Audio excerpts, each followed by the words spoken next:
కామారెడ్డి జిల్లా బిక్కనూరులో 92 లక్షల రూపాయలతో అభివృద్ధి పనులను మంత్రి సీతక్క ప్రారంభించారు. అనంతరం ఇందిరా క్రాంతి ద్వారా మహిళా సంఘం సభ్యులకు చీరలు అందజేశారు. రైతు బాగుంటేనే రాష్ట్రం బాగుంటుందని, సన్నరకం వడ్లకు 500 రూపాయల బోనస్ ఇస్తున్నామని, రైతులు పండించిన ప్రతి గింజను రాష్ట్ర ప్రభుత్వం కొనుగోలు చేస్తుందన్నారు.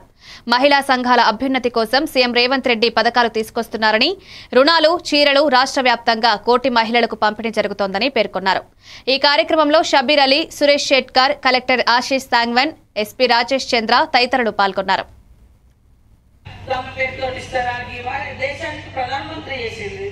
ఆడ మనిషి అమ్మ లాంటిది ఇందిరమ్మ ఇల్లు ప్రతి ఊర్లో ఉన్నాయి. ఇప్పుడే కాదు, గతంలో రాజశేఖర రెడ్డి గారు కూడా ఉన్నప్పుడు ఇందిరమ్మ కూడా బతుకున్నప్పుడు పక్కా ఇల్లు ఇచ్చింది, భూములు పంచింది.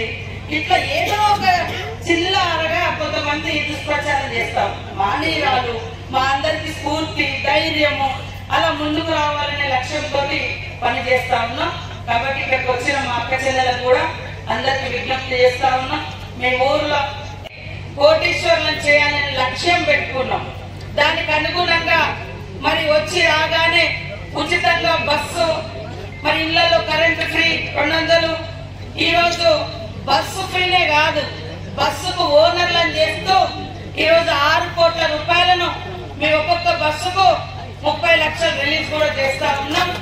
ఆ బస్సు మళ్ళా ఎవరికి ఇస్తారు? మహిళా సంఘానికి ఇచ్చిన బస్సు గవర్నమెంట్కే అద్దెకిస్తారు. గవర్నమెంట్ ఏం చేస్తుంది?